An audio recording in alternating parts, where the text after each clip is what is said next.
नमस्कार दोस्तों, हाजिर हूँ एक नई अपडेट के साथ। आइए बात कर लेते हैं जूनियर हाई स्कूल भर्ती में जो कई दिनों से धरना चल रहा था, उसमें क्या बयान आया है, ये आइए देख लेते हैं।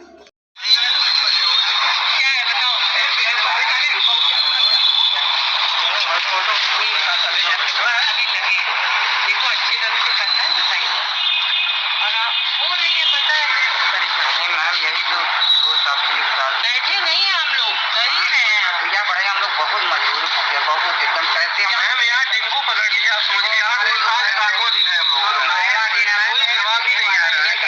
जवाब नहीं, आपको पता है कि हम लोग कर रहे हैं, थोड़ा सा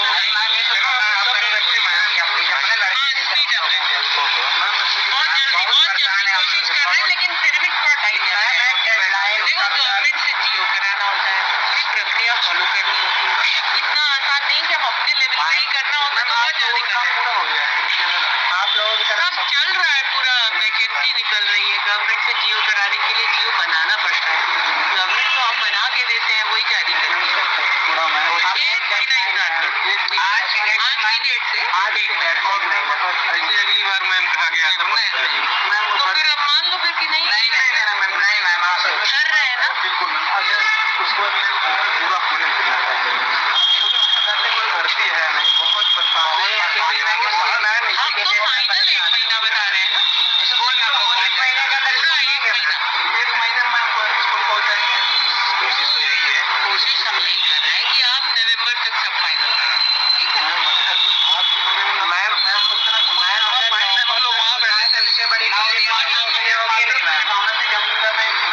मिलेंगे जरूर, चाहे जब आप शाम 9-10 बजे तक तब तक हम लोग पहले ही नहीं कराते, आप बताते तो नहीं मैम, हम लोग बहुत परेशान है। हमें पता है कि आप परेशान हैं, हम लोग कर रहे हैं। बताइए उस टाइम हम लोगों को बोला कि 14 दिन में सब हो जाएगा, 1 महीने से मैम अगर आप देखो हम कोशिश करेंगे मैम, अगर आप आश्वासन दे रही है तो कल से आप हट जाएंगे, आप बात मानेंगे मैम, क्योंकि आप सकना मैम आप बोल रहे हैं कि मेरी कोई करिए बाकी 1 महीने हम लोग 1 महीने ही नहीं छोड़ना चाहिए मैम, हम लोग हो रहा है और बहुत स्पीड से हो रहा है। सीट बढ़ने नहीं, अभी कोई आकलन दे सकते, बढ़ने का क्या मतलब, जो वैकेंसी निकलती है, जो एडवर्टाइज होता है उसी से नहीं। तो आप जानते हैं एडवर्टीजमेंट के बाद हम सीट कैसे बढ़ा सकते हैं, अध्याचन जो आ गया वो रिकॉर्ड में आ गया, हम उसी पे काम कर रहे हैं। कहीं कुछ बढ़ाना घटाना नहीं है, ना घटाना है ना बढ़ाना है। 1 दिसंबर से मतलब हम लोग पूरा नवंबर भी वेट कर लेंगे मैम, लेकिन आप जो और आप यहाँ नहीं आएंगे कल आप देखिए हम लोग आप ठीक है। तो ये वार्ता हुई थी वहाँ पर 8 दिनों के धरने के बाद, जो कि कल डायरेक्टर मैम से इनकी वार्ता हुई है अभ्यर्थियों की। उन्होंने पूरा आश्वासन भी दिया है कि लगभग 1 महीने के अंदर सारी प्रक्रियाएं पूर्ण कर दी जाएंगी और संभवतः अभ्यर्थी विद्यालय तक पहुंच जाएंगे। आइए इसके बाद हम लोग नज़र डालते हैं, शिक्षक जो हैं वो अब बीईओ, जी हाँ, बीईओ का रिपोर्ट कार्ड तैयार करेंगे। यहाँ पर स्पष्ट किया गया है, आप लोग देख सकते हैं कि शिक्षकों की राय से तैयार होगा बीईओ का रिपोर्ट कार्ड। इसमें क्या है कि कुछ समय पहले अभी महानिदेशक महोदय स्कूली शिक्षा जो है उन्होंने समीक्षा की थी, उसमें ये चीज़ निकल के आई कि कहीं ना कहीं कुछ चीज़ जो है लापरवाही की जा रही है। उसके लिए फीडबैक लिया जाएगा अब शिक्षकों से।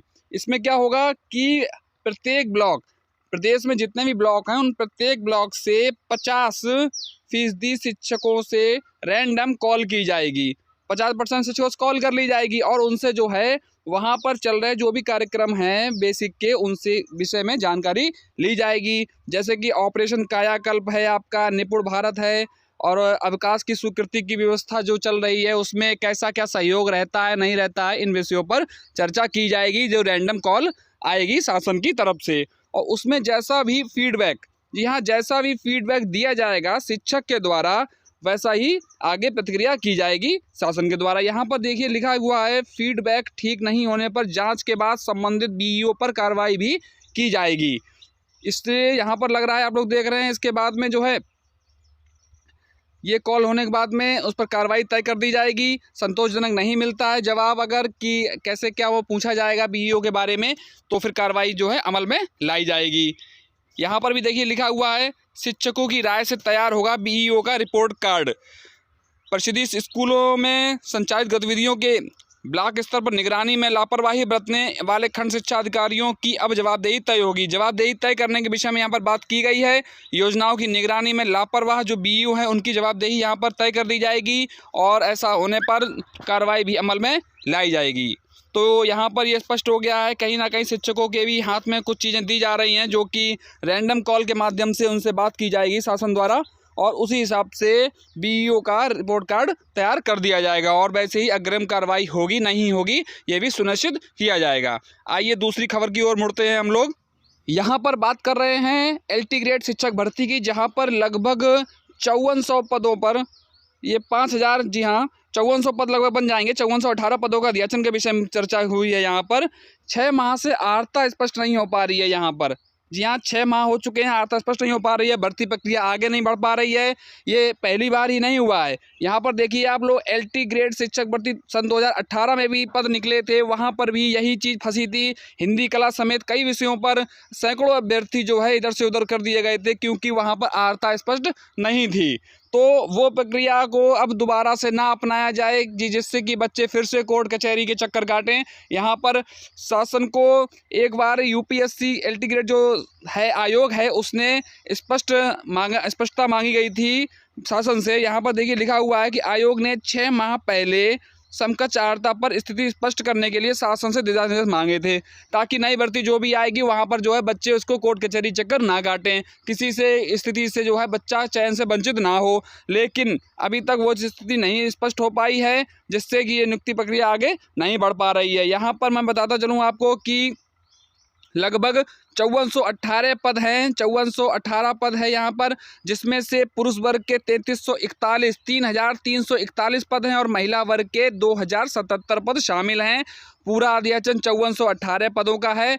ये भर्ती प्रक्रिया रुकी हुई है क्योंकि आहर्ता की स्थिति स्पष्ट नहीं हो पा रही है। यहीं पर 2018 में एक बार भर्ती और आई थी, यहाँ पर ये चीज़ें फंस गई थी, सीटें फंस गई थी। अभ्यर्थियों ने ये भी मांग की है कि जो है जिन विषयों में सीटें रिक्त पड़ी हैं, जी हाँ जिन में सीटें रिक्त पड़ी हैं वो मुख्य सूची से अभ्यर्थियों को नियुक्ति नहीं मिली है, उन विषयों के रिजल्ट की दूसरी लिस्ट जारी कर दी जाए ताकि जो है उन बच्चों को भी फ़ायदा मिल जाएगा। देखिए अलग दूसरे समाचार पत्र भी यही खबर छपी हुई है। 6 माह से आर्ता पर स्थिति स्पष्ट न होने से भर्ती प्रक्रिया फंसी हुई है। 5000 से अधिक पद, जी हाँ 5418 पदों पर यह भर्ती प्रक्रिया फंसी हुई है। यहाँ पर स्थिति को जल्द से स्पष्ट होना चाहिए जिससे जल्द से ज़्यादा अभ्यर्थियों को लाभ मिल सके। आइए अगली खबर की ओर रुख करते हैं। है यूपी पीसीएस 2021, ये परीक्षा हुई थी यूपी पीएससी की सन 2021 में। यहाँ पर कुछ बच्चे जो हैं कोर्ट चले गए थे प्रकरण को लेकर के, उसमें सिंगल बेंच ने परिणाम को जो है रद्द कर दिया था। उसके बाद वो प्रक्रिया रुकी रही, लेकिन उसके बाद में वो प्रक्रिया चालू हुई, उसमें जो है मेंस भी हुआ, इंटरव्यू भी हुए और ये इसका आदेश कल जो है हाई कोर्ट की डबल बेंच ने जारी किया गया। 2 सदस्यीय बेंच थी इसमें, वहाँ पर ये जारी किया गया है। उसमें न्यायमूर्ति राजेश बिंदल जी और जे मुनीर जी थे, उन्होंने दिया है। खंडपीठ ने एकल पीठ के निर्णय के लिए इस आधार को सही नहीं माना है। पीसीएस का आवेदन करने की अंतिम तिथि 17 मार्च थी और जो भूतपूर्व सैनिक थे उन्हीं की वजह से यहाँ पर प्रकरण में कुछ फंसा था पेंच। उसके आरक्षण के दायरे में लाने संबंधी अधिसूचना 10 मार्च को जारी हो चुकी थी, दिन से लागू हो गई थी। खंडपीठ ने यह भी कहा कि वास्तव में आवेदन की अंतिम तिथि 5 मार्च थी और इसके बाद पोर्टल 17 मार्च तक सिर्फ उन लोगों के लिए खोला गया था जिन्होंने अपने फोटोग्राफ और सिग्नेचर गलत कर दिए थे ताकि वे इस सुधार सकें। आयोग के अधिवक्ता जो अवनीश त्रिपाठी जी हैं उन्होंने भी ये बात बताई कि खंडपीठ ने माना कि उत्तर प्रदेश लोक सेवा आयोग की ओर से जारी किया गया पीसीएस प्री 2021 का परिणाम पूरी तरह सही था और आयोग ने आरक्षण नियमों का पूरी तरह से पालन नहीं किया है। यहाँ पर पीसीएस 2021 का जो परिणाम था वो तैयार है अब बिल्कुल पूरी तरीके से। कल यहाँ पर सिरे से उस सिंगल बेंच को आदेश को रद्द कर दिया गया है। आदेश का इंतजार है केवल और परिणाम जल्द से जल्द जारी हो जाएगा। काफ़ी यहाँ पर अभ्यर्थियों को बहुत ही राहत आने वाली है और दीपावली से पहले ही लोक सेवा आयोग जारी कर सकता है इसका परिणाम। इसी के साथ में मैं सभी उन अभ्यर्थियों को शुभकामनाएं भी देना चाहूँगा जो भी इस संघर्ष में साथ रहे, कोर्ट कचहरी के चक्कर काटे उन्होंने, उनके संघर्ष का अंत होने वाला है, उनको राहत मिलने वाली है। आइए इसके बाद अगली खबर की ओर रुख करते हैं हम लोग। ये खबर है दिल्ली DSSSB से। वहाँ पर 632 पदों पर विज्ञापन को जारी कर दिया गया है। आप लोग देख रहे हैं स्पष्ट है यहाँ पर 632 पदों पर विज्ञापन जारी किया गया है, जो कि लाइब्रेरियन, टीजीटी, असिस्टेंट टीचर इत्यादि पदों पर जो खाली थे उन पर विज्ञापन जारी हुआ है। इसकी आयु सीमा यहाँ पर दे दी गई है। अधिकतम आयु सीमा 30 वर्ष है, जो कि आरक्षित वर्ग के हिसाब से छूट दे दी जाएगी। जो 5 वर्ष 3 वर्ष का चलता है वो दे दी जाएगी। लेकिन ये जो आरक्षण चलता है ये अन्य प्रदेशों को नहीं मिलता है, क्योंकि जो लोग दिल्ली में जाते हैं, जैसे अगर आप उत्तर प्रदेश, महाराष्ट्र, हरियाणा कहीं के भी अभ्यर्थी हैं, अगर आप दिल्ली में आवेदन करेंगे तो आपको आरक्षण का लाभ नहीं मिलेगा। इसके बाद में पात्रताएं भी स्पष्ट की गई हैं कि उम्मीदवारों के पास मान्यता प्राप्त विश्वविद्यालय से ग्रेजुएशन, बीई, बीटेक, बीएड या अन्य निर्धारित जो पात्रताएं हैं वो सभी होने चाहिए और कार्य का अनुभव भी होना चाहिए। ये सब की पात्रताएं हो गई। और चयन का तरीका जो है वो चयन के लिए कंप्यूटर आधारित लिखित परीक्षा होगी, कंप्यूटर बेस्ड पे, और उसका आयोजन किया जाएगा। उसके बाद परीक्षा में जनरल अवेयरनेस, जनरल इंटेलिजेंस और रीजनिंग एबिलिटी जो है, यहाँ पर रीजनिंग से संबंधित प्रश्न भी पूछे जाएंगे। और उसका पे स्केल जो है वो यहाँ पर स्पष्ट किया गया है, 35,400, 44,900 और इस तरह से अधिकतम बढ़ता चला जा रहा है ये। और आवेदन की अंतिम तिथि जो है वो 18 नवंबर 2022 है। मैं आप लोगों से कहना चाहूँगा जल्द से जल्द जिसको भी इस भर्ती में आवेदन करना हो वो कर दें, जिससे कि साइट आगे जा कर के सर्वर बिजी ना हो और आपका अभ्यर्थन जो है छूटे ना। इसी के साथ में ऐसी ही खबरों की जानकारी लेने के लिए आप लोग चैनल से जुड़े रहें। चैनल को सब्सक्राइब करें, लाइक करें, कमेंट करें। धन्यवाद।